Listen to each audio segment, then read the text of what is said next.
Bisa lihat handycam saya, kepala saya kepotong nggak ya? Coba. Kalau kepotong di zoom out sedikit. Enggak, dari depan.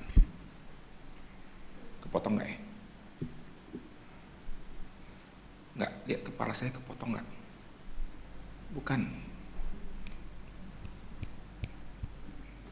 Kepotong. Nah, di zoom out. Coba yang ngerti aja, coba di zoom out. Di zoom out.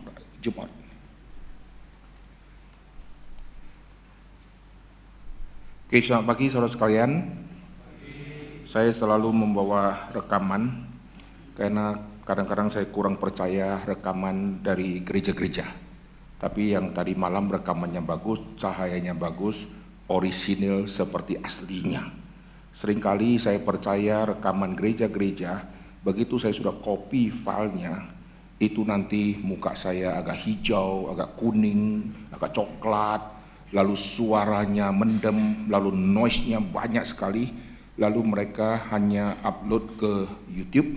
Begitu upload, sinyalnya kurang bagus, maka ada terpotong-potong dan mereka tidak rekam file asli dari handycam. Yang paling tajam itu mesti yang dari handycam, karena itu tidak akan terganggu dari sinyal yang lagi jelek atau apa.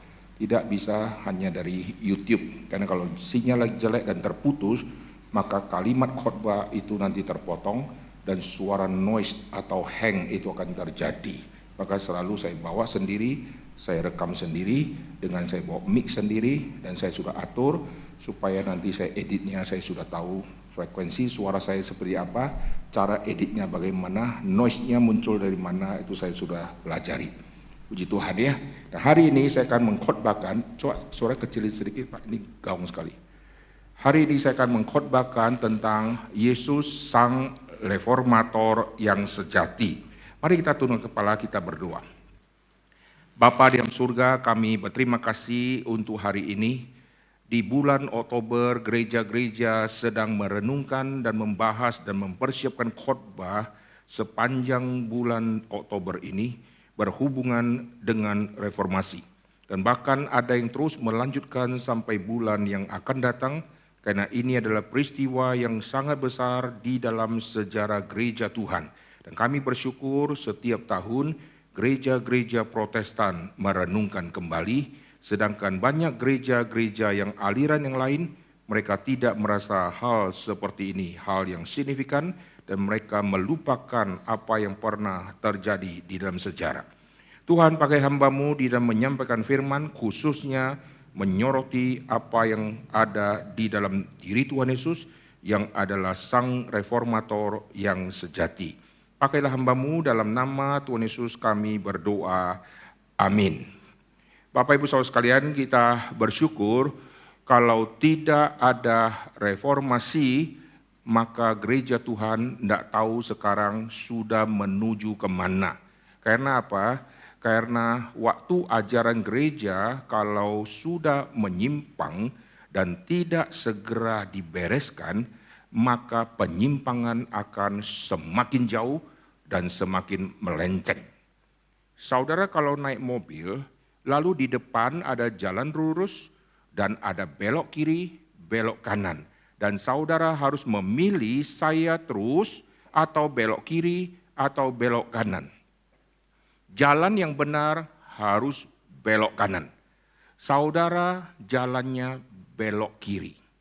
Belok kiri hanya setir dikirikan sedikit, tetapi kalau setir ini kita biarkan dia terus belok kiri, dan setelah dia belok kiri, setirnya dia lurusin karena jalannya sudah lurus, meskipun sudah lurus dan tidak ada lubang, makin dibiarkan sampai berjam-jam, maka dia akan tersesat makin jauh. Bayangkan setelah dia belok kiri, kita tidak hentikan dia, kita biarkan dia belok kiri sampai 1 tahun. Kira-kira dia setir mobil sudah sampai ke ujung mana, saudara? Seandainya dia punya bahan bakar itu full terus dan tidak habis-habis, dan dia terus setir dan sudah setir 1 tahun. Kira-kira dia sudah sampai ke mana?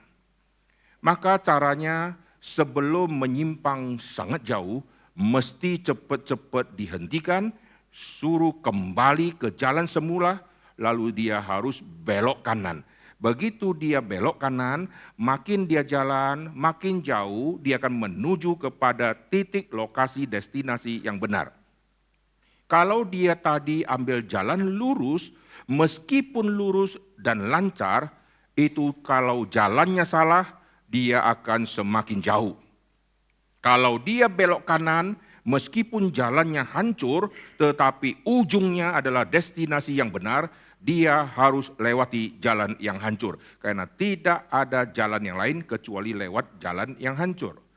Maka kita lihat waktu penyimpangan terjadi di dalam gereja Tuhan, waktu doktrin-doktrin sudah disalah mengerti dan dipraktekkan secara sah oleh ajaran Katolik yang tertentu itu, dan akhirnya kita melihat jikalau Tuhan tidak munculkan para reformator, khususnya Martin Luther, maka kalau tadi dia belok kiri sudah salah, dan kalau dibiarkan, maka seluruh iman orang percaya akan diselewengkan makin lama makin jauh.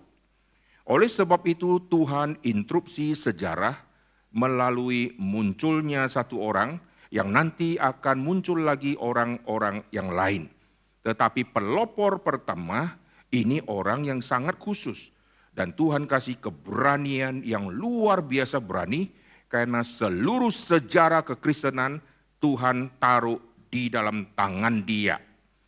Jikalau dia tidak melakukan apa yang Tuhan perintahkan, seluruh kekristenan di masa depan itu tidak tahu nasibnya bagaimana. Tapi orang yang seperti ini adalah orang-orang khusus pilihan Tuhan di dalam zaman yang berbeda-beda. Setiap zaman, setiap daerah, waktu terjadi penyimpangan, Tuhan munculkan Martin Luther yang kecil-kecil. Untuk apa? Untuk menyatakan kebenaran yang asli dan menarik semua yang sudah salah untuk kembali kepada ajaran yang sehat.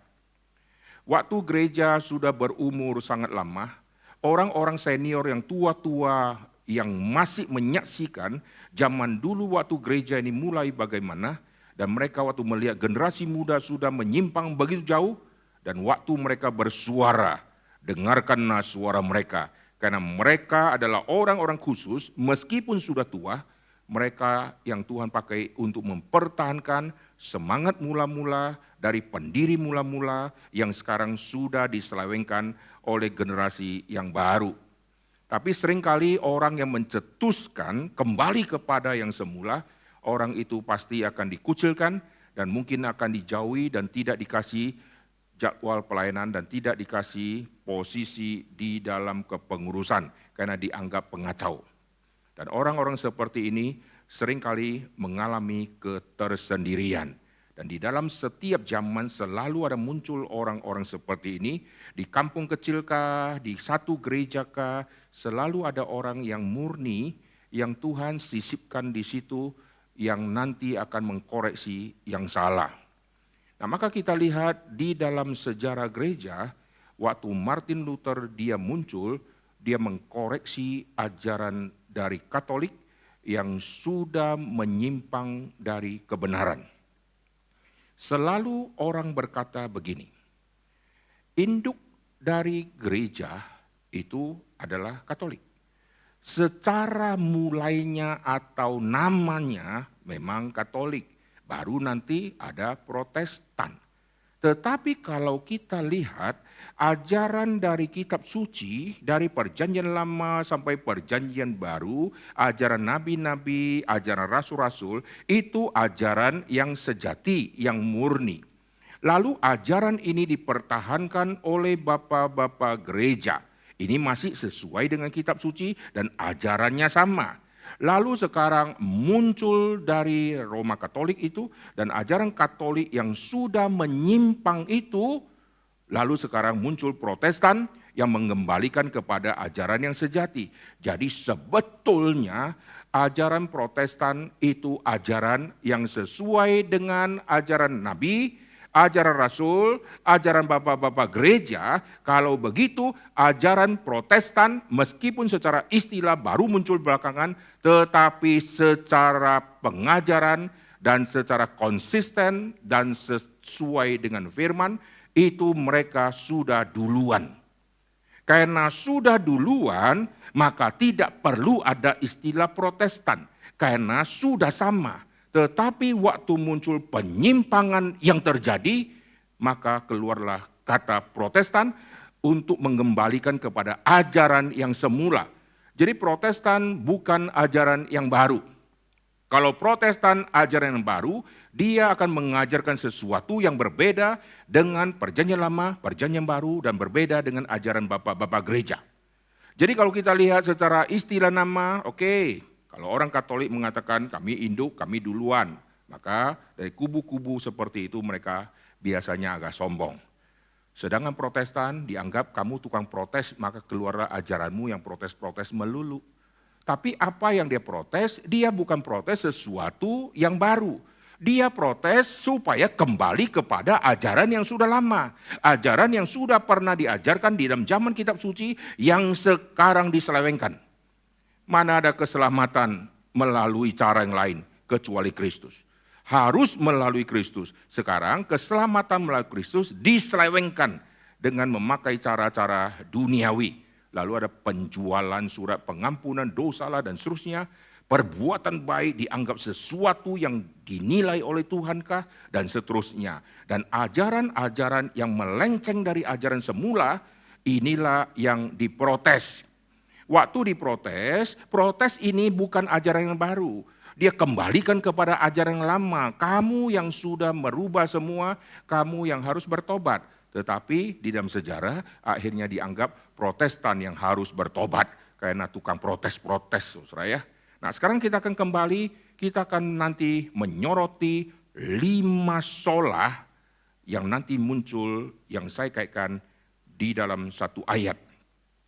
Saya belum pernah mendengar orang khotbah memakai satu ayat yang nanti dikaitkan dengan ada 5 sola di dalamnya. Dan ini saya akan kaitkan dengan 5 sola. Dan ini muncul di Yohanes pasal yang pertama. Mari kita melihat Yohanes pasal yang pertama. Di dalam Yohanes pasal yang pertama, perhatikan di ayat yang ke-14. Yohanes pasal yang pertama di ayat yang ke-14. Di dalam terjemahan bahasa Indonesia ini kurang begitu jelas. Sekarang kita baca dulu ayat 14 di dalam bahasa Indonesia. Firman itu telah menjadi manusia dan diam di antara kita. Dan kita telah melihat kemuliaannya, yaitu kemuliaan yang diberikan kepadanya sebagai anak tunggal Bapa, penuh kasih karunia dan kebenaran. Di dalam satu ayat ini kita melihat tersimpan ada 5 sola itu. Lihat kalimat pertama, firman telah menjadi manusia dan diam di antara kita. Bahasa Inggrisnya, and the word became flesh and dwelt among us. Firman. Ini yang saya kaitkan dengan sola scriptura. Hanya kitab suci, hanya firman. Di dalam seluruh kitab suci kita menemukan ada dua istilah firman yang sangat penting. Istilah firman yang pertama, firman yang huruf kecil. Istilah firman yang kedua, firman yang huruf besar. Seringkali kalau ada teks lagu di dalam gereja-gereja, kalau mereka nyanyi ada teks lagu, seringkali kalau sudah tulis kata firman, mereka suka salah. Firman Tuhan misalnya ya, demikianlah firman Tuhan. D-nya demikian, D karena kata pertama, huruf pertama harus huruf besar. Demikianlah firman Tuhan. Sekarang saya tanya, firman Tuhan, T-nya huruf besar ya, Tuhan T-nya besar. F-nya besar atau kecil? Seringkali mereka kasih huruf besar. Pokoknya kalau ketemu kata firman-firman semua dibesarin. Ini beda saudara. Ada F yang kecil, ada F yang besar. F yang kecil ini firman. Tuhan berfirman, Tuhan berkata. Tetapi F yang besar ini juga firman, tapi F yang besar karena ini pribadi Kristus. Pribadi kedua dari Allah Tritunggal. Nah, apa kaitan sola scriptura, yaitu Bible alone, atau scripture alone, atau kitab suci, hanya kitab suci, tidak ada yang lain, atau hanya firman. Di dalam perjanjian lama, orang-orang Yahudi mengerti apa kaitan firman dengan manusia. Tuhan berfirman, Tuhan memberikan firman melalui zaman Musa, Tuhan memberikan hukum-hukum melalui perkataan firman, dan firman itu harus dijalankan dan harus dihidupi. Jadi firman Tuhan bukan sesuatu yang di luar manusia, firman itu harus dibawa ke dalam hidupnya manusia dan dihidupi. Jadi di mana manusia ada, di situ harus firman menyertai. Dan firman bukan hanya menyertai, mendampingi, tetapi firman itu pelita. Firman itu yang terus akan menuntun hidup manusia. Dan firman itu pelita, firman itu terang. Jadi manusia di dalam perjanjian lama, khususnya orang-orang Yahudi, mereka sangat mengerti firman itulah yang memberikan hidup. Kami kalau jalankan firman, kami akan memperoleh hidup. Akhirnya orang Yahudi menafsir salah keselamatan karena menjalankan Taurat. Padahal maksudnya adalah kita hidup kalau tanpa firman tidak bisa. Firman itu hidup adanya, maka kita kalau hidup di dalam firman dan firman ada di dalam kita, barulah kita akan berjalan sesuai dengan pimpinan Tuhan. Di luar itu kita akan menuju kepada kebinasan dan di dalam kegelapan. Firman itu pelita. Sampai kepada perjanjian baru, Yohanes pasal 1 ayat 14, firman itu datang ke dalam dunia dan firman menjadi manusia dan firman tinggal bersama-sama dengan kita. Firman di tengah-tengah kita bersama dengan kita. Nah, saudara lihat firman yang Tuhan kasih kepada manusia yang F kecil. Lalu manusia harus menghidupi firman dan tidak boleh lepas dari firman. Apapun yang dia kerjakan harus sesuai dengan petunjuk firman. Seorang hakim waktu menghakimi, firman yang akan menuntun si hakim di dalam mengambil keputusan. Seorang raja waktu memimpin, firman Tuhan harus dia salin dan harus dia taruh di sisi di mana dia berkuasa dan bertatah. Sehingga kalau dia melayani, dia sudah menjadi orang yang paling top, paling tinggi, dianggap orang yang serba tahu, serba bisa, kuasa yang super power, sudah mirip seperti Tuhan. Dan dia harus sadar, di atas dia masih ada Tuhan yang lain, ada hukum yang lain. Bukan dia yang jadi Tuhan, tapi ada pribadi Tuhan yang sejati yang memerintah alam semesta. Dan hukum-hukum yang dia jalankan bukan hukum yang tertinggi. Ada firman Tuhan yang adalah hukum tertinggi yang akan menghukum semua raja-raja. Semua raja-raja bebas dari hukum, tetapi ada hukum yang akan menghukum raja. karena itu adalah hukum yang Tuhan turunkan. Jadi barang siapa yang menjalankan hukum berarti setia kepada perjanjian Tuhan, maka mereka diberkati. Kalau tidak setia melanggar, maka akibatnya mereka akan kena kutuk dan mati. Lalu ditafsirkan, berkembanglah menjadi satu ajaran keselamatan karena menjalankan Taurat. Nah, saudara perhatikan hanya firman. Firman bersama dengan umatnya, firman dihidupi oleh umatnya, firman pelita untuk menerangi umatnya. Umat Tuhan memerlukan firman. Sampai kepada perjanjian baru, firman yang F besar sekarang datang ke dalam dunia dan dia adalah terang. Dia yang akan memimpin hidup manusia dan manusia harus menerima dia. Maka Yesus berkata, barang siapa ada di dalam aku dan aku di dalam dia. Jadi Kristus bukan pribadi yang di luarnya manusia, tapi Kristus adalah pribadi yang diterima di dalam hidupnya manusia dan memerintah manusia secara dalam. Kristus memerintah kita bukan dari luar memerintah. Kristus adalah Tuan dan Raja di dalam hidup kita, sehingga saya tidak bisa mempunyai kuasa untuk diri, karena Kristus yang mempunyai kuasa untuk diri. Meskipun ini diriku, saya punya diri, berarti milik saya. Tidak, di hadapan Tuhan, kita miliknya Tuhan. Kristus mencipta kita, maka kita dimiliki oleh Kristus. Kristus kepala di dalam keluarga. Meskipun saya kepala dari istri, tetap Kristus kepala. Karena Kristus kepala dari semua. Kristus kepala dari suami. Kristus kepala gereja. Gereja ada gembala sidang, sudah yang tertinggi. Di atas gembala sidang ada gembala yang lain yang lebih tinggi, itulah Kristus. Jadi perhatikan, saya sama Kristus relasinya apa? Saya sama firman yang F besar relasinya apa?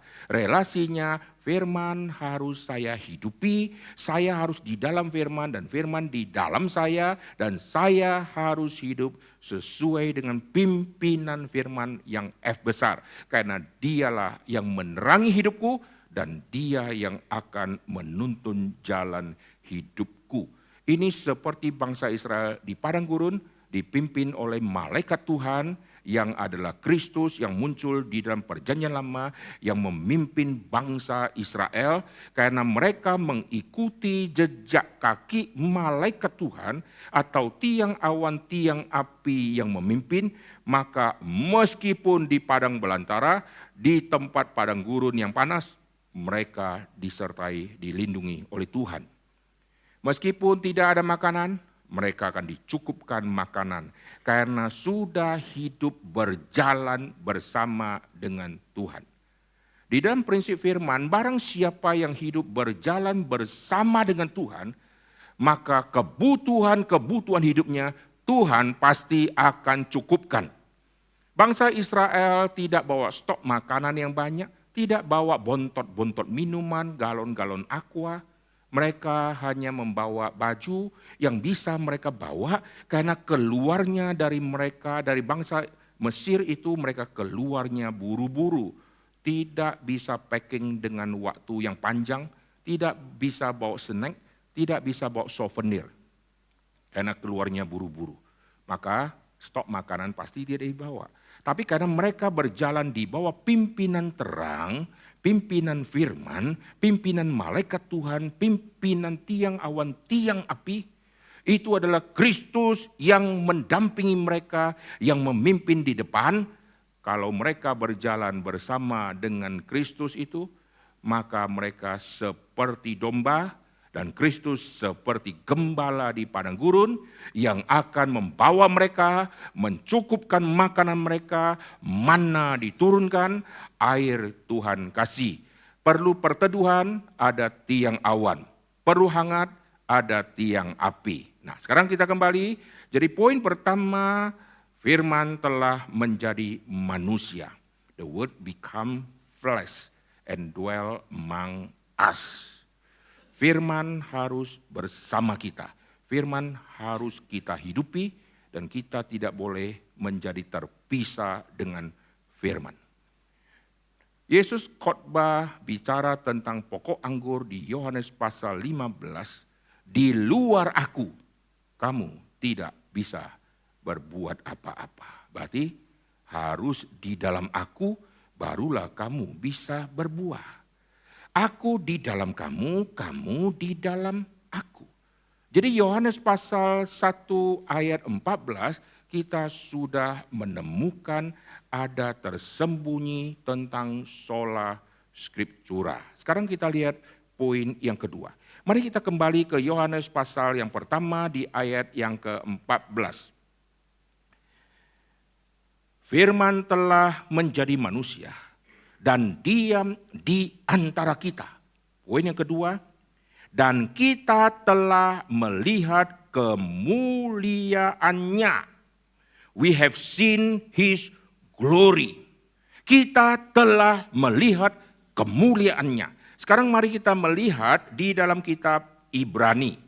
Kita telah melihat kemuliaannya, ini bicara solideo gloria. Glory to God alone. Tadi tentang skriptura, tentang firman yang hanya firman. Ibrani pasal yang pertama ayat ketiga. Saya baca dari ayat 1, 2, lalu ketiga, kita akan membaca sama-sama. Setelah pada zaman dahulu Allah berulang kali dalam berbagai cara berbicara kepada nenek moyang kita dengan perantara nabi-nabi, maka pada zaman akhir ini ia telah berbicara kepada kita dengan perantara anaknya yang telah ia tetapkan sebagai yang berhak menerima segala yang ada. Oleh dia Allah telah menjadikan alam semesta. Ketiga, ia adalah cahaya kemuliaan Allah dan gambar wujud Allah, dan menopang segala yang ada dengan firman-Nya yang penuh kuasa. Dan setelah ia selesai mengadakan penyucian dosa, ia duduk di sebelah kanan Allah, sebelah kanan yang maha besar di tempat yang tinggi. Ia adalah cahaya kemuliaan Allah. Ini bicara tentang solideo gloria. Segala kemuliaan kembali kepada Allah. Yesus datang diutus oleh Bapa. Yesus memperkenalkan siapa Bapa dan Yesus memuliakan Bapa. Yesus memuliakan Bapa, Yesus meninggikan Bapa. Lalu Bapa juga memperkenalkan Kristus dan Bapa juga memuliakan Kristus. Pada saat Yesus dibaptis, disitulah Bapa memperkenalkan siapakah orang yang Yohanes Pembaptis baptis ini. Yohanes Pembaptis membaptis banyak orang, tetapi semua orang tidak ada suara dari Bapa yang memperkenalkan orang ini A, orang ini B, orang ini C, orang ini D. Lalu Bapa memperkenalkan satu pribadi demi satu pribadi, tidak ada. Kecuali pribadi Tuhan Yesus yang diperkenalkan. Inilah anakku yang kukasihi. Bapa memperkenalkan siapakah orang yang datang dibaptis ini. Dia anakku yang kukasihi. Kepadanya aku perkenan. Bapa memuliakan anak. Dan Yesus diam dunia, dia terus memuliakan Bapa yang mengutus dia. Lalu semua kemuliaan kembali kepada Bapa. Semua kemuliaan kembali kepada Tuhan. Saudara membaca tulisan dari Paulus, Paulus sangat clear semua ini. Selalu nanti di akhir dari semua tulisan dia, maka dia akan mengucapkan kalimat salam-salam. Dan saudara kalau perhatikan, ciri-ciri salam-salam dia adalah dia mempunyai konsep solideo gloria. Dan dia mempunyai konsep doksologi yang sangat dalam, berhubungan dengan doktrin Allah Tritunggal. Di dalam kitab Efesus pasal pertama, waktu Paulus menjabarkan doktrin Allah Tritunggal, dia memasukkan tema doksologi, yaitu tema kemuliaan. Mari kita lihat kitab Efesus. Ini poin yang kedua mengenai Soli Deo Gloria. We have seen his glory. Lihat di Efesus pasal yang pertama. Ini tulisan Paulus yang hanya muncul di dalam kitab Efesus waktu membahas doktrin Allah Tritunggal. Doktrin Allah Tritunggal bukan doktrin yang diperdebatkan. Doktrin Allah Tritunggal adalah doktrin yang harus didoksologikan. Karena rahasia Allah terlalu dalam. Ayat yang ketiga di pasal pertama, dia memulai dengan doksologi. Terpujilah Allah dan Bapa Tuhan kita, Yesus Kristus yang dalam Kristus telah mengaruniakan kepada kita segala berkat rohani di dalam sorga. Perhatikan, dalam Kristus telah mengaruniakan kepada kita. Ini tema Bapa. Bapa di dalam Kristus mengaruniakan kepada kita. Sebab di dalam dia, di dalam Yesus, Allah telah memilih kita. Kalau saya rubah kalimatnya, di dalam Kristus Bapa telah memilih kita sebelum dunia dijadikan. Supaya kita kudus dan tak bercacat di hadapannya. Di dalam kasih, Bapa telah menentukan kita dari semula oleh Yesus untuk menjadi anak-anaknya. Oke, doktrin Bapa sudah selesai. Sebelum mulai doktrin tentang Bapa, doksologi. Tema Bapa sudah selesai, dia tutup dengan doksologi di ayat ke-6. Ayat ke-6 doksologi menutup tema Bapa, ayat ke-6 doksologi membuka tema untuk tema Yesus. Ayat ke-6, supaya terpujilah kasih karunia yang mulia yang dikaruniakan kepada kita di dalam Dia yang dikasihinya. Jadi penutupan untuk cerita Bapa, doksologi. Doksologi ini juga membuka tema baru tentang Kristus. Sebab di dalam dia dan oleh darahnya. Nah perhatikan, ini sudah darah Yesus. Kita beroleh penebusan, ini tentang Yesus. Yang dilimpahkannya kepada kita, ayat ke-9, sebab ia telah menyatakan rahasia kehendaknya. Kristus adalah rahasia Allah yang tersembunyi, yang sekarang disingkapkan. Ini semua tentang Kristus. Lalu perhatikan ayat ke-10 sebagai persiapan kegenapan waktu untuk mempersatukan di dalam Kristus sebagai kepala dari segala sesuatu. Ini semua tentang Kristus. Aku katakan di dalam Kristus karena di dalam dia dan seterusnya. Oke, ayat ke-12 dia tutup tema Kristus dengan doksologi dan doksologi ayat 12 membuka tema baru untuk tema Roh Kudus. Supaya kami yang sebelumnya telah menaruh harapan pada Kristus boleh menjadi puji-pujian bagi kemuliaannya. Doksologi keluar. Doksologi ini menutup tema Kristus, doksologi ini membuka tema tentang Kristus, tentang Roh Kudus, yaitu pribadi ketiga. Ayat ke-13, di dalam dia kamu juga karena kamu telah mendengar firman kebenaran yaitu Injil keselamatanmu dan di dalam dia kamu juga ketika kamu percaya dimeteraikan dengan Roh Kudus yang dijanjikan dan Roh Kudus itu adalah jaminan dan seterusnya. Selesai membahas doktrin Roh Kudus, dia tutup dengan doksologi lagi. Yaitu penebusan yang menjadikan kita milik Allah untuk memuji kemuliaannya. Soli Deo Gloria. Jadi setiap kali kita bicara doktrin Allah, harus mulai dengan doksologi. Segala kemuliaan kembali kepada Allah, terpujilah Allah. Setelah mengerti Allah, mengerti tema Bapa, meskipun belum bisa mengerti tuntas karena terlalu dalam, ditutup dengan bukan debat, tapi doksologi. Lalu mengerti Kristus, mulai dengan doksologi. Tutup dengan doksologi. Lalu buka tema Roh Kudus dengan doksologi, tutup tema Roh Kudus dengan doksologi. Seluruh rahasia pribadi Allah Tritunggal sebelum kita pelajari muncul puji-pujian. Setelah kita mengerti muncul puji-pujian, meninggikan kemuliaannya. Maka kita melihat tema bagaimana Kristus yang adalah kepenuhan Allah yang luar biasa itu dan melalui Kristus itulah baru kita bisa mengerti bagaimana mengerti tema kemuliaan. Kristus memuliakan Bapa. Apabila anak manusia nanti akan ditinggikan dan Yesus harus mati dan harus ditinggikan, barulah akan mendapatkan kemuliaan. Kemuliaan bagi Allah di tempat yang maha tinggi. Tema kemuliaan keluar waktu Yesus dilahirkan. tema kematian, waktu Yesus selesai dari semua misi selama dia hidup, menggenapkan seluruh tuntutan Taurat, waktu dia mati, kemuliaan salib, kemuliaan palungan, kemuliaan salib. Jadi sebelum kita mengerti Kristus, ada kemuliaan inkarnasi. Sebelum Yesus mengajar, kemuliaan waktu dia datang ke dalam dunia. Setelah Yesus selesai, Yesus akan masuk, lalu akan mengalahkan alam maut. Kemuliaan nanti akan menyusul karena kebangkitan Kristus akan terjadi. Lalu setelah itu Yesus akan naik ke sorga.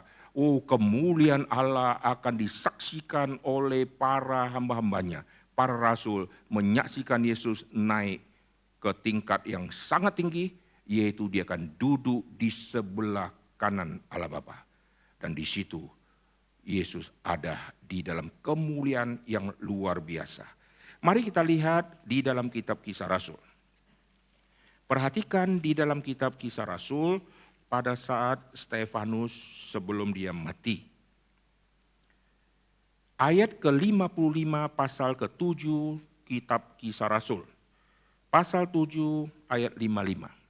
Stefanus yang penuh dengan Roh Kudus menatap ke langit, melihat kemuliaan Allah dan Yesus berdiri di sebelah kanan Allah.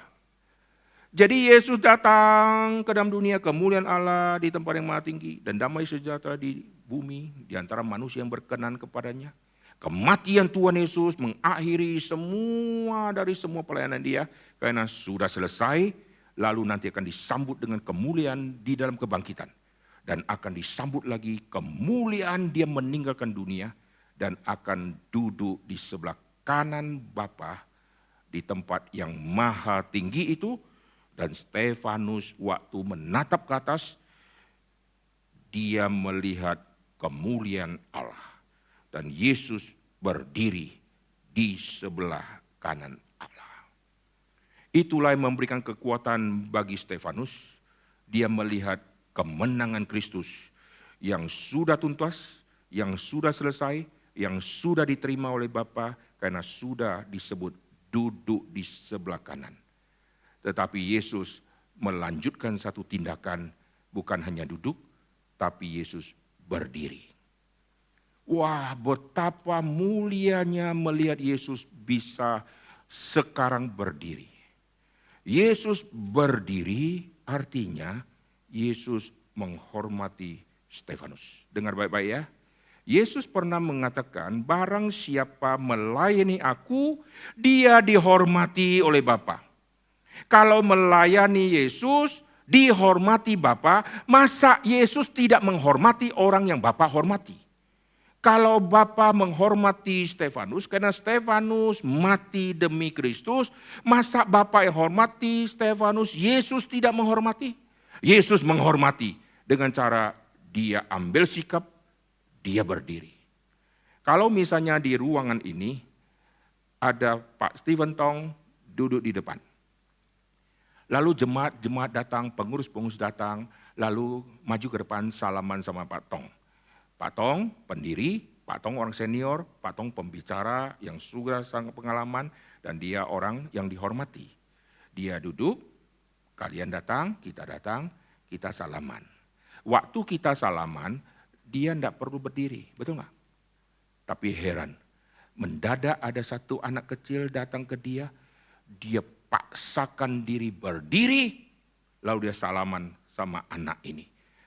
Perhatikan, ada apa yang membuat Pak Stephen Tong sampai berdiri padahal menghadapi anak ini. Artinya Pak Stephen Tong menunjukkan sikapnya menghormati anak kecil ini. Pasti ada sesuatu di anak ini sehingga yang mendorong Pak Tong, dia berdiri, dia salaman. Tetapi sekarang kita balik. Anak kecil duduk di depan, Pak Tong lewat. Waktu salaman sama Pak Tong, anak kecil ini tidak peduli dia begitu top di dunia, dia harus berdiri. Karena secara umur dia masih anak, betul nggak? Dia harus berdiri. Kalau dia duduk, ini kurang ajar. Dia harus berdiri. Kami dulu kuliah teologi ya, kalau Pak Tong datang ke kampus, Patung datang, wah semua cepat-cepat pakai baju, rapi-rapi. Kumpul, turun. Dulu kami di Sunter, turun ke bawah. Lalu Pak Tong sudah tunggu kita, lalu duduk di situ. Waktu dia sudah bicara-bicara, kadang-kadang dia waktu-waktu tertentu, kita salaman-salaman. Pada saat kita sedang duduk, lalu dia lewat, waktu kita salaman sama dia, kita posisi duduk dan dia kalau posisi berdiri, dia akan pegang tangan kita, dia tarik kita berdiri. Dia marahin kita loh. Dalam hati kita, ini kenapa kita dimarahin? Kan kita nggak ngerti. Ini adalah sopan santun. Karena dia orang tua, dia salaman sama kita yang muda harus berdiri, tidak boleh duduk. Nah perhatikan, Yesus sangat senior. Yesus sudah selesai semua pelayanan, Yesus dihormati banyak orang di bumi, Yesus sekarang diterima duduk di sebelah kanan Allah Bapa dan sudah selesai semua, sekarang Yesus berdiri. Yesus menghormati Stefanus dan Stefanus melihat kemuliaan Tuhan. Kemuliaan Tuhan, soli Deo gloria. Jadi dari sini kita menemukan seluruh hidup Stefanus diakhiri dia melihat kemuliaan Tuhan dan saya percaya di dalam hati dia tersirat semacam kalimat segala kemuliaan kembali kepada Tuhan. Saya bisa mati seperti ini. Ini kemuliaan kembali kepada Tuhan. Bukan karena saya punya iman yang tangguh dan kuat. Bukan karena saya lebih baik dari semua diaken-diaken yang lain. Bukan karena saya lebih berkuasa, saya penuh iman, penuh roh, penuh karunia, penuh mujizat. Bukan karena itu. Tetapi waktu dia melihat kemuliaan Allah, saya percaya di dalam hatinya itulah pusat hidupnya, yaitu segala kemuliaan kembali kepada Tuhan. Sehingga tidak ada yang dia banggakan. Dan Yesus menyambut orang seperti ini. Oke, poin pertama tentang apa tadi? Sola Scriptura. Poin kedua tentang soli Deo gloria. Kita kembali ke Yohanes pasal yang pertama. 5 sola tersembunyi di Yohanes 1 ayat 14. Saya belum pernah mendengar orang khotbah ambil ayat ini dengan gabungkan dengan 5 sola. Ayat ke-14 kita lihat sekali lagi, firman telah menjadi manusia dan diam di antara kita. The word became flesh and dwell among us. Lalu we have seen his glory. Sekarang poin yang ketiga. Kemuliaan yang diberikan kepada anaknya. Ini bahasa Indonesia kurang clear. Di dalam terjemahan yang lebih tepat yaitu glory as of the only son. The only son muncul di dalam bahasa aslinya. Di Indonesia tidak ada the only-nya. Yang ada diberikan kepadanya sebagai anak tunggal Bapa. Tidak ada the only-nya ya. Jadi di sini glory as of the only son. Ini yang saya kaitkan dengan solus Christus. Christ alone. The only. Tidak ada yang lain. Sekarang saya ajak kita melihat di dalam Injil Yohanes. Di pasal yang pertama di ayat yang ke-18. Oke, the only. Saudara. Pasal yang pertama di ayat ke-18. Tidak seorang pun yang pernah melihat Allah. Tetapi anak tunggal Allah yang ada di pangkuan Bapa, dialah yang menyatakannya. Yang disebut tunggal, ini the only. Yang ada di pangkuan Bapa, ini juga the only. Yang diserahkan untuk dia menyatakan, ini juga the only. Jadi Yesus diserahkan tugas yang sangat besar oleh Bapa untuk menyatakan siapakah Bapa. Jadi the only son, Christ alone. Bukan Musa, bukan Abraham, bukan santo-santo, bukan paus, bukan orang yang dianggap rohaniawan di muka bumi yang olehnya kita bisa diselamatkan. Harus melalui Kristus satu-satunya. Bayangkan kalau the only Son yaitu Kristus, berarti Maria bukan. Santo-santo, rohaniawan-rohaniawan semua bukan. Petrus juga bukan. Mereka mempunyai konsep bahwa Petrus adalah pemimpin yang pertama. Karena kamu yang pegang kunci. Lalu di atas batu karang ini, maka Petrus dianggap yang utama dari kalimat itu. Saudara kalau lihat Matius pasal 16, kalau ambil ayat itu lalu berkata Petrus adalah yang utama, tidak berapa ayat kemudian Yesus berkata, "Enyalah engkau iblis, engkau suatu batu sandungan bagiku." Tidak bisa gereja dibangun di atas fondasi si Petrus. Karena setelah kalimat itu keluar, di atas batu karang ini, setelah kalimat itu keluar tidak berapa ayat kemudian, nanti Yesus dimuliakan di atas gunung. Nah, saudara perhatikan semua konteks itu adalah murid-murid belum mengerti tema tentang kematian Tuhan Yesus. Sehingga Yesus nanti membawa mereka ke gunung. Yesus bicara tentang kematian dia, pemberitahuan pertama mereka tidak percaya. Lalu Petrus menarik Tuhan Yesus. Dan Petrus tidak mau Yesus mati. "Nyala engkau iblis." Yesus menegur dia. Karena tidak mau percaya, Yesus bawa ke gunung. Matius pasal ke-17, Yesus dimuliakan di atas gunung, muncullah Musa dan Elia. Kenapa muncul Musa dan Elia? Karena dua ini adalah saksi mewakili perjanjian lama. Satu perkara sah jikalau ada dua saksi. Dan saksi yang dikirim bisa kirim Abraham, bisa kirim Nuh, bisa kirim yang lain-lain. Kenapa kirimnya Musa? Karena Musa mewakili Taurat, Elia mewakili nabi-nabi. Ini artinya Taurat dan nabi-nabi mewakili seluruh PL. Seluruh PL bicara apa? Maka Lukas mencatat mereka membicarakan tujuan kematian yang harus digenapi di Yerusalem. Yang Yesus tadi katakan, Petrus tidak setuju, Petrus menarik Tuhan Yesus, lalu Yesus nanti bawa mereka ke gunung, Petrus tidur, saudara.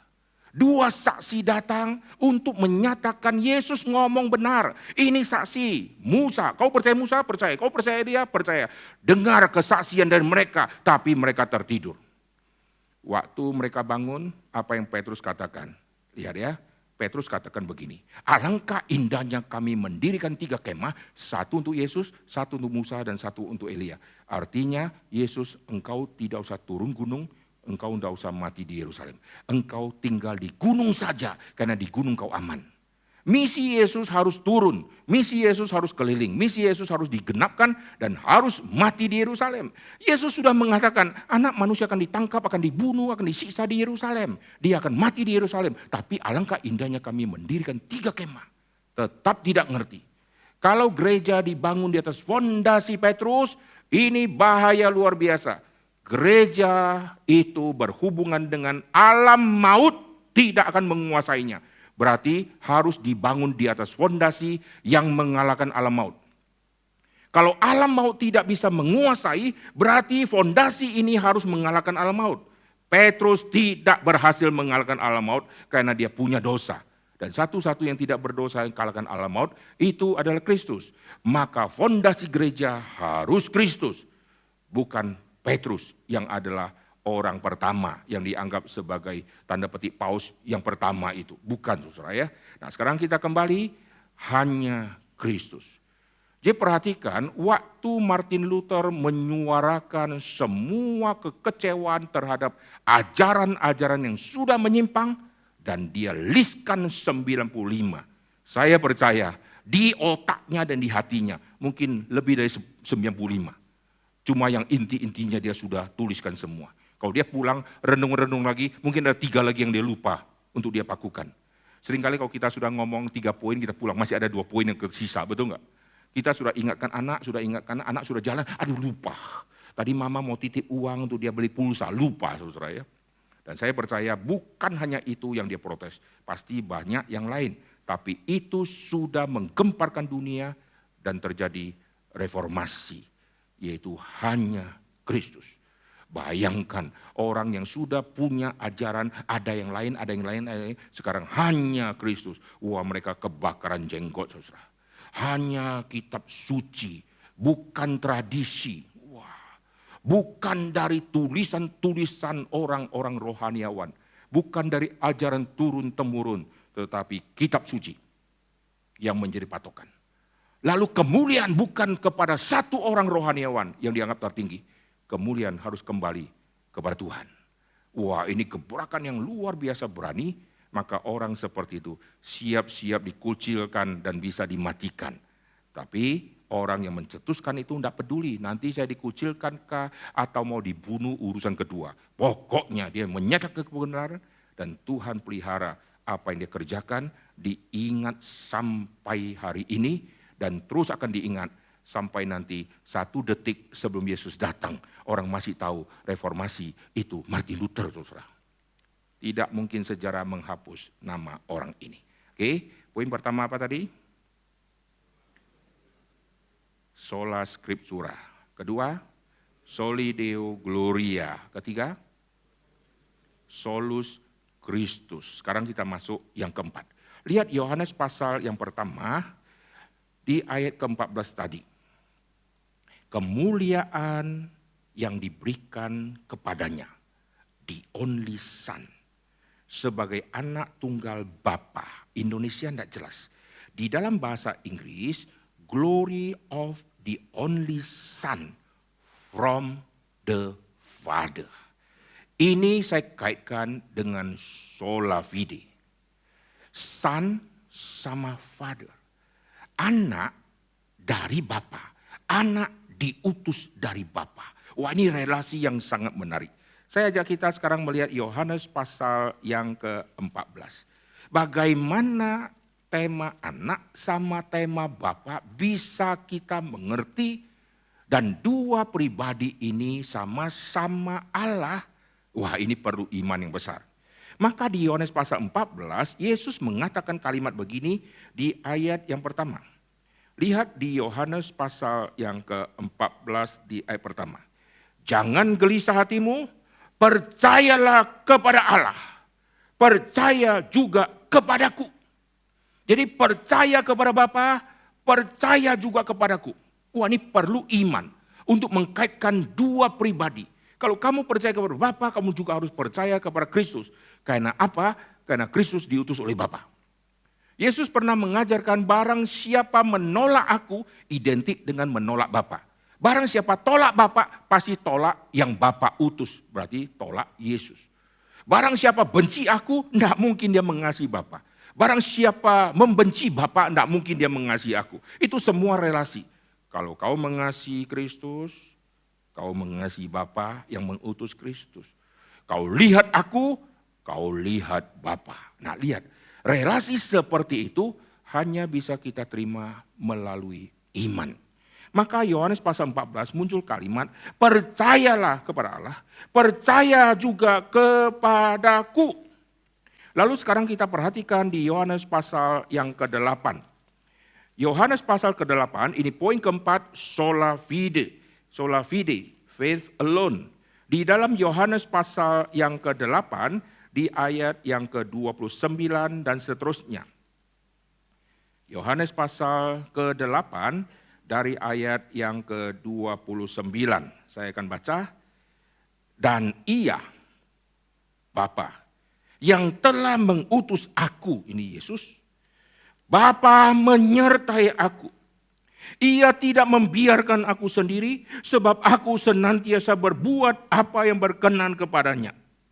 Setelah Yesus mengatakan semua itu, banyak orang percaya kepadanya. Ini sola fide. Waktu mau mengerti Kristus dikaitkan dengan Bapa, ini perlu iman penerobosan. Kenapa ada orang yang terus menyerang, Allah kau punya anak, kapan dia kawin?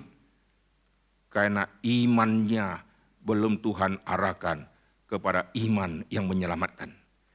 Dia punya iman kepada kepercayaan yang lama, maka kepercayaan yang lama, kepercayaan yang menolak tema Bapa dan tema anak.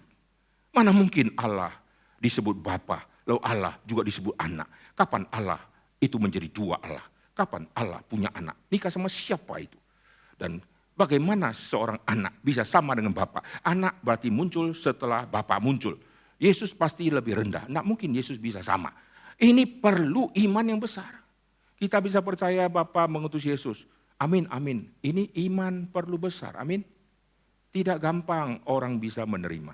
Maka kalau terjadi perdebatan doktrin Tritunggal, saya tidak ada minat debat-debat sama siapapun karena percuma. Kita sudah diterangin hatinya. Yang belum ngerti masih diam kegelapan. Terang sama gelap, diskusi dan debat. Enggak, maju-maju saudara. Saudara sudah melihat ikan arwana. Lalu berdebat sama orang buta tentang arwana. Arwana di otak dia, arwana hasil proyeksi pikiran dia. Kita bilang arwana ada jenggotnya, ada kumisnya. Dia nangkapnya kumis yang kucing. Dia sudah memproyeksi arwana di otak dia. Arwana bentuknya begini, begini, begini. Dulu ada orang yang tunanetra, saya tanya, Bapak nikah sama istri yang juga tunanetra. Bapak gimana tahu dia cantik? Saya penasaran. Karena dia tidak pernah lihat si istrinya. Mungkin kalau dia melek, dia lihat istrinya kaget dia. Karena beda sama yang dia bayangkan. Dia jawabnya lucu. Saya dengar suara dari istri. Suaranya enak. Ini cantik dia. Jadi cantik dari suara. Hati-hati. Dulu saya SMA suka ngebreak. Halo, halo. Yankee, Charlie. Wah. Di kopi. Kau sawahan. Kau apa? Ya 86. Wah, lalu pakai ngebreak. Ada yang sudah punya call sign-nya, saya enggak punya. Maka sering ditimpa sama orang yang antena tinggi-tinggi. Tetapi yang menarik, saya kalau dengar ada suara cewek yang bagusnya luar biasa. Aduh suaranya, aduh. Lalu kita bayangkan, cewek ini pasti cantik. Lalu kita ajak ketemu darat, saudara. Waktu ketemu ampun. Gendutnya, pendeknya, beda sama suara. Jadi suara bagus, suara enak didengar tidak menentukan orang itu cantik. Tapi Bapak yang tunanetra tadi, dia berkata, saya dengar dari suaranya, dia cantik. Kedua, saya pegang wajahnya. Saya sentuh kira-kira bulatan kepalanya, hidungnya, mulutnya, matanya. Dia memproyeksi wajah istrinya berdasarkan dia sentuh. Oke? Dia proyeksi kecantikan istrinya melalui suara. Lalu sekarang, kita yang mata melek yang tahu istrinya, kita diskusi sama dia tentang istri. Bisa nyambung gak? Kita bilang, istri Bapak warna kulitnya ada yang kuning. Sebagian hijau. Tidak, bagus dia, sempurna dia. Dia tidak lihat saudara. Lalu kita debat, sampai mulai berbusa-busa gak ngerti-ngerti. Saya pernah khotbah di satu panti, semua orang yang ada di situ yang gak bisa lihat. Wah di situ saya belajar banyak bagaimana memperkenalkan diri kepada mereka. Cara perkenalkan diri begini. Selamat pagi bapak-bapak dan ibu-ibu. Nama saya ini, saya tingginya segini. Sekarang saya pakai baju batik, tangan pendek. Saya pakai celana hitam, sepatu hitam, dan saya ada bawa tas gini-gini, saya ditemani oleh gini-gini. Saya rambutnya belah samping, saya kasih tahu karena dia akan memproyeksikan saya seperti apa, saudara. Coba bayangkan ya, kalau ada 30 dari mereka yang memproyeksi saya berdasarkan pikiran mereka dari kalimat saya, muncul 30 aiter, betul nggak? Lalu sekarang saya berdebat sama mereka tentang aiter, ya nggak nyambung. Karena kita melek, mereka tidak. Demikian juga perdebatan doktrin Allah Tritunggal di YouTube, di medsos, enggak bakalan nyambung, saudara. Kita bicara Allah, dia pakai konsep Allah, konsepnya dia. Enggak nyambung, saudara. Jadi perhatikan, the only son from the Father. Bapa yang mengutus aku diutus Bapa. Aku tidak berkata-kata dari diriku, tapi apa yang ku dengar dari Bapakku itu yang ku katakan, apa yang ku lihat itu yang ku kerjakan. Aku melakukan semua karena aku diutus oleh Bapa. Untuk apa? Untuk mati dan seterusnya. Dia bicarakan semua itu, orang Farisi tidak akan percaya karena tidak dikasih iman oleh Tuhan. Maka di dalam poin ini, kaitan the only son from the father, ini yang saya kaitkan sola fide. Tidak pakai iman, tidak dapat iman yang sejati, tidak mungkin bisa menerima fakta kaitan Bapa sama anak. Itulah tema yang sangat penting yang dibahas di dalam Injil Yohanes. Bapa anak, Bapa anak, Bapa anak, Bapa anak, Bapa anak. Sampai Yesus ngomong berkali-kali, ada rasul yang enak. Khotbah itu terus, ikut terus. Setiap minggu kau itu terus gitu. Kira gitulah ya. Maka muncullah Filipus. Sekarang tidak usah bicara Bapak lagi, udah enak. Tunjukkan Bapa kepada kami. Kalau kami lihat, selesai, kami percaya. Aduh, Tuhan Yesus berkata, telah sekian lama aku bersama-sama dengan Filipus, kamu tidak percaya. Yesus ulangi lagi, Bapa, anak, Bapa, anak, Bapa, anak. Yang Filipus sudah enak. Mari kita lihat ayat ini. Di dalam Yohanes pasal yang ke-14. Kita telak sedikit ya. Yohanes pasal ke-14, biar kita selesaikan 5 sola. Kalau kita sampai 4, nanti kita yang direformasi sama orang. Masih 5 saudara ya. Yohanes pasal ke-14, saya baca ayat ke-8. Karena Yesus terus bicara Bapak, anak, Bapak, anak, Bapak, anak. Pusing nih si Rasul nih ya. Filipus berkata begini, Tuhan tunjukkan Bapa itu kepada kami. Itu sudah cukup bagi kami. Khotbahku rumit-rumit, teori-teori, doktrin-doktrin. Kasih lihat, selesai. Ini model kekristenan zaman sekarang. Tidak usah bicara kuasa Allah. Yang penting papaku yang ada tumor kalau sembuh, amin. Allah punya kuasa besar, selesai. Tidak usah bicara dari PLPB. Kenapa Allah berkuasa? Kuasa Allah seperti apa? Teori terumit. Sembuhkan papaku, saya lihat sembuh, selesai. Amin, gitu kan. Ayat ke-9. Yesus berkata gini, telah sekian lama aku bersama-sama kamu Filipus, namun engkau tidak mengenal aku. Barang siapa telah melihat aku, dia melihat Bapa. Ngulang Bapa anak, Bapa anak, Bapa anak, Bapa anak. Sampai enek-enek dia ya. Ayat ke-10, tidak percaya engkau bahwa aku diam Bapa, lihat iman. Sola fide. Tidak percayakan engkau bahwa aku diam Bapa dan Bapa diam aku, apa yang aku katakan terus Bapa anak, Bapa anak. 11, percayalah kepadaku bahwa aku diam Bapa dan Bapa diam aku. Sola fide muncul di sini lagi. Nah, saudara perhatikan tentang iman. Iman kepada Kristus. Kristus yang dari Bapa. Tidak boleh hanya iman kepada Kristus, Kristus yang datang sendiri, tidak bisa. Kristus yang datang karena diutus oleh Bapa. Tidak boleh hanya percaya, saya percaya kepada Bapa, saya menolak Yesus yang diutus oleh Bapa. Tidak bisa, harus menerima satu paket. Terima Bapa, terima anak, juga harus terima Roh Kudus. Oke, sola fide. Sekarang kita ulangi, pertama apa? Sola scriptura. Ingat ya, waktu saudara nanti baca Yohanes 1:14, saudara teringat semua itu. Kedua, soli deo gloria. Oke, ketiga, solus Christus. Keempat, sola fide. Sisa satu apa? Sola gratia. Kita lihat Yohanes 1 di ayat yang ke-14. Firman itu telah menjadi manusia dan diam di antara kita, dan kita telah melihat kemuliaannya, yaitu kemuliaan yang diberikan kepadanya sebagai anak tunggal Bapa, penuh kasih karunia, full of grace and truth.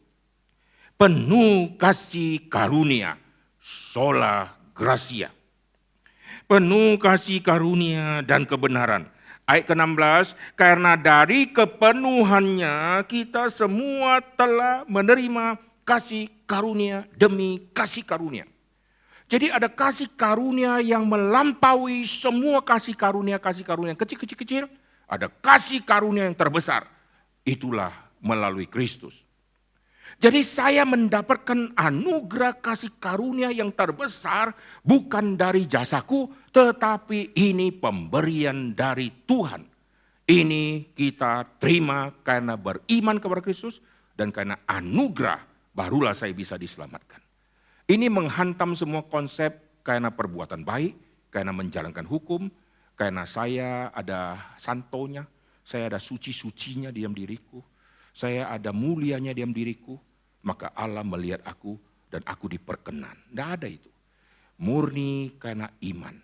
Murni karena anugerah. Jadi anugerah keselamatan Tuhan berikan melalui Kristus. Di dalam kepenuhan Kristus kita menerima kasih karunia demi kasih karunia. Setelah terima Tuhan Yesus, kita masih terima anugerah yang lain. Wah, kita waktu belum terima Tuhan Yesus, kita terima anugerah umum. Banyak anugerah umum. Kita nikmati matahari, keindahan bumi. Orang Kristen nikmati hijaunya daun sama orang non-Kristen hijaunya sama. Tidak ada orang Kristen hijaunya bening, hijaunya kinclong. Non-Kristen hijaunya butek, daunnya sama misalnya ya. Tidak mungkin, yang kita lihat sama warnanya sama orang non-Kristen, yang non-Kristen lihat langit juga sama, seperti orang Kristen yang lihat langit, awannya juga sama semua. Tidak ada orang Kristen kalau lihat awannya beraturan. Yang non-Kristen lihat awannya berantakan, tidak ada itu ya. Tuhan sentimen kepada orang non-Kristen, enggak. Kita dapat anugerah sebelum kita percaya Tuhan, anugerah umum. Tapi nanti Tuhan kasih anugerah khusus, yaitu anugerah keselamatan. Yang melampaui semua anugerah-anugerah umum yang kita sudah terima. Sekarang anugerah terima Tuhan Yesus yang begitu besar kita sudah terima. Anugerah keselamatan kita sudah terima. Setelah itu kita dikasih anugerah lagi yang lain-lain. Anugerah melayani, anugerah dapat upah Tuhan, anugerah dipuji Tuhan, dihormati Tuhan, dan anugerah Tuhan mau libatkan kita dalam pelayanan yang lebih besar. Ini semua anugerah-anugerah yang terus Tuhan akan karuniakan. Amin. Maka kalau kita sudah jadi orang Kristen, kita sudah terima anugerah yang terbesar, jangan lupa ada anugerah lain. Anugerah pelayanan, berkat di dalam hidup bersama dengan Tuhan, berkat anugerah menjalankan firman, Tuhan kasih terus menerus. Dan sampai akhir hidup, Tuhan siapkan pahala di sorga yang sangat besar, yang tidak dikasih waktu kita di bumi. Di bumi Tuhan kasih, kita bisa menikmati anugerah. Di dalam kekekalan Tuhan kasih yang jauh lebih besar daripada yang kita terima di bumi. Dan Tuhan kasih mahkota yang Paulus katakan itu. Puji Tuhan. Maka di dalam khotbah saya, Kristuslah sang reformator yang sejati. Karena Kristus menghantar seluruh orang Yahudi untuk kembali kepada firman yang sejati, penafsiran firman yang sejati, menarik mereka untuk datang kepada Kristus, sang firman yang sejati. Yesus mengkoreksi orang-orang yang salah tafsir Alkitab. Yesus mengkoreksi sinagog-sinagog dan bait suci yang ngaco-ngaco itu. Yesus mengkoreksi mahkamah agama. Yesus mengkoreksi tradisi, kembali kepada firman. Cara menafsir firman Tuhan caranya begini-begini. Sesungguhnya aku berkata kepadamu. Yesus koreksi semua cara penafsiran salah. Dan Yesus membawa semua orang datang kepada Dia. Dan Dia yang akan memberikan kelegaan. Sabat bukan lagi hari yang memberikan kelegaan, tapi sabat di dalam Kristus. Mari kepadaku yang letih lesu. Dan Kristus yang membawa semua manusia untuk mengerti bagaimana memuliakan Allah. Dan Kristus yang mengajarkan tema tentang sola fide yang benar. Kau iman kepada apa? Kau iman kepada Musa, salah. Kau iman kepada Abraham, salah. Bapamu Abraham, salah itu. Kau iman kepada Musa karena Musa sudah menuliskan. Ingat Musa bisa tulis karena Tuhan yang kasih firman. Ingat Abraham bisa jadi bapak yang orang beriman itu, orang hebat itu, karena Bapa yang kasih anugerah, Tuhan yang kasih anugerah. Harus lihat dari atas. Dan Kristus yang mengajarkan semua. Kau bangga Abraham? Abraham telah melihat hariku. Dan Abraham bersuka cita melihat hariku. Kau bangga tentang Musa? Musa menulis tentang aku. Jadi Yesus mengarahkan semua, enggak ada santo-santo yang lain.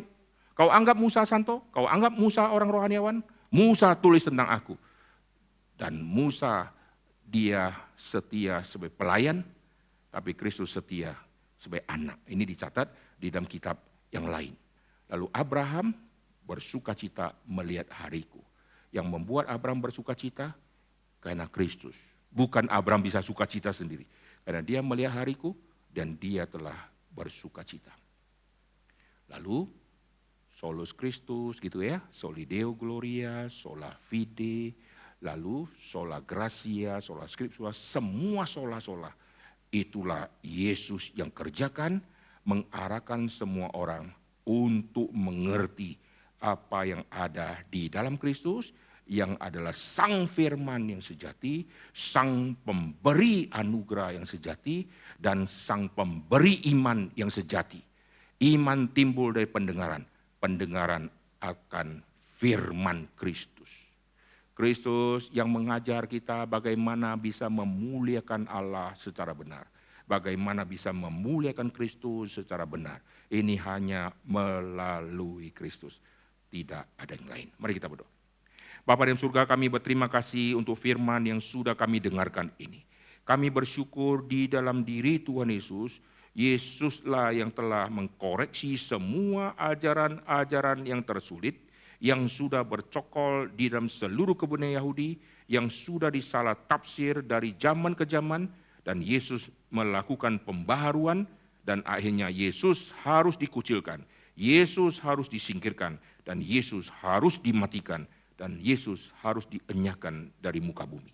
Tetapi apa yang Kristus lakukan memberikan faedah yang sangat besar di dalam seluruh gereja-gereja Tuhan di masa yang akan datang, dan melalui apa yang Kristus lakukan mempengaruhi semua tokoh-tokoh reformator untuk mengajak semua zaman yang sudah menyeleweng kembali kepada ajaran ortodoksi kitab suci. Terima kasih ya Tuhan, berkati setiap kami supaya kami semakin mencintai Kristus, semakin mencintai firman, dan semakin menghargai anugerah, dan akhirnya segala kemuliaan kembali kepada Tuhan. Dalam nama Tuhan Yesus kami berdoa, amin. Kita akan bangkit berdiri, kita akan mengikrarkan pengakuan iman rasuli.